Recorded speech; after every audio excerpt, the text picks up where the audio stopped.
mic's on, or I'm just being too loud?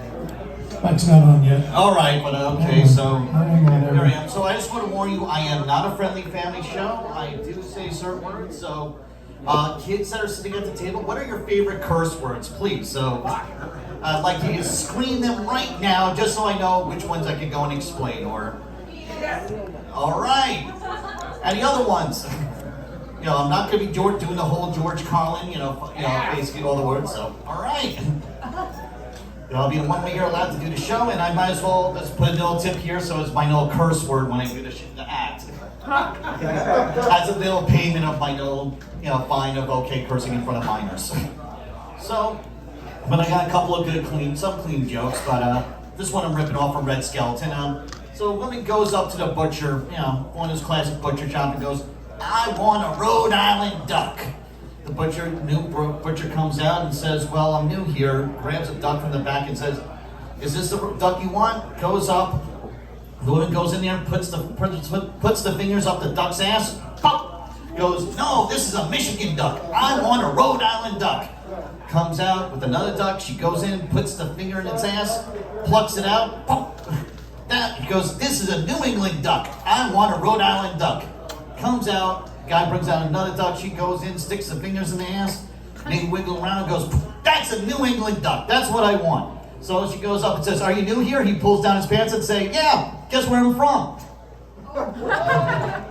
So, all right, so here's another one. A guy goes, so basically a teacher's really upset at his class.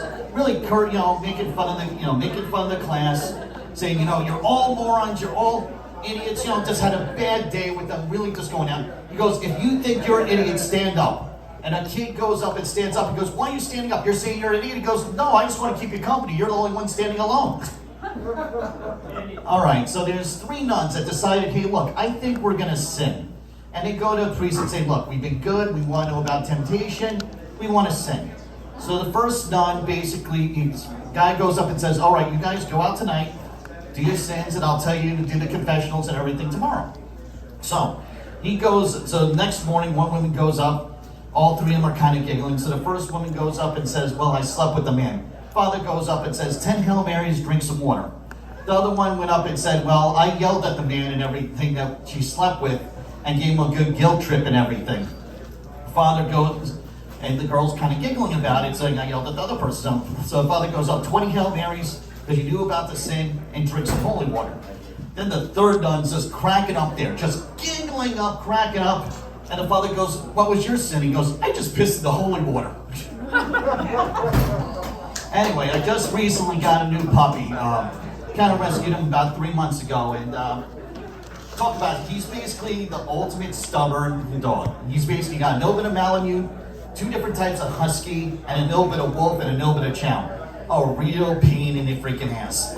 Now, recently, me and my wife were fooling around, and the dog was, I had 2 other dogs, and one of them still, and they used to just sit there, like there you are watching and everything. You had the nose is over on the table, they're pointing at you, going, "Okay," they're like, "All right." Then afterwards, you're done, you're all salty. It's like those sweat, like you're like from a big workout. They're looking at the sweat on your hands.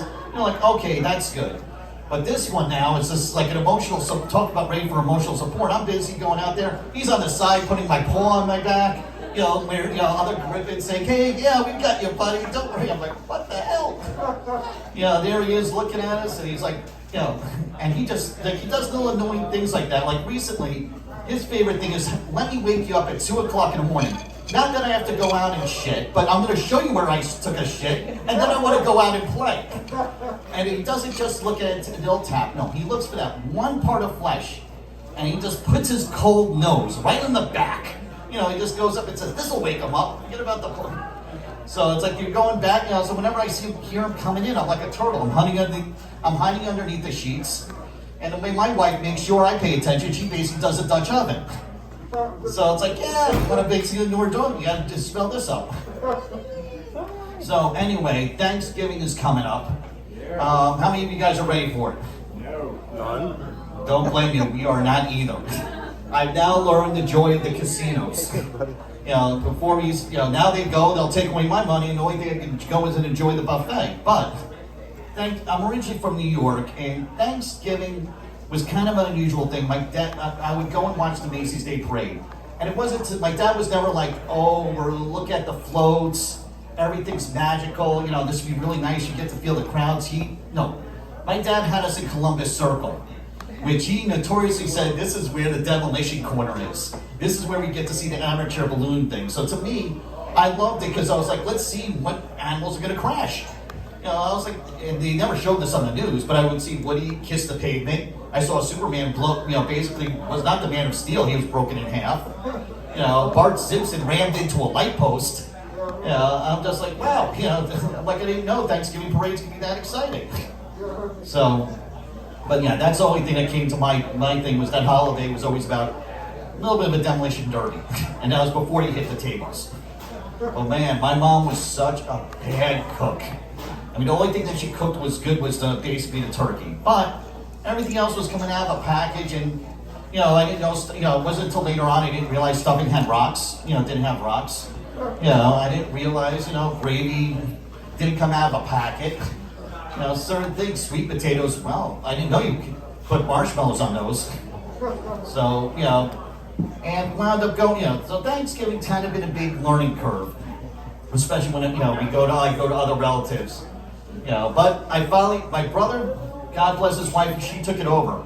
And I thought somebody can't beat my mother, and how bad Thanksgiving could be. Nope, she has the worst cater. She doesn't even cook. She caters it. And everything, and I don't know where she gets a cater, but everything is worse than my mother's. I'm like, this stuffing doesn't even have soft spots. It's all freaking rocks. I'm like, the marshmallows, can you at least melt them? And yeah, the turkey, I'm like, when are you gonna take the feathers out? You know, so yeah, so now I just go down to the casino and I just go and say, all right, the money I would have been spending hosting will just go straight to the, basically go straight to there. And I feel a little bit better because now you're taking my money away. I know we took your land. So anyway, everybody have a beautiful night. Take it easy, and I'll speak to you guys next week. All right, everybody give it up one more time for Evan Brosowsky. Thanks, Evan, for opening up the night for us. All right, coming up next.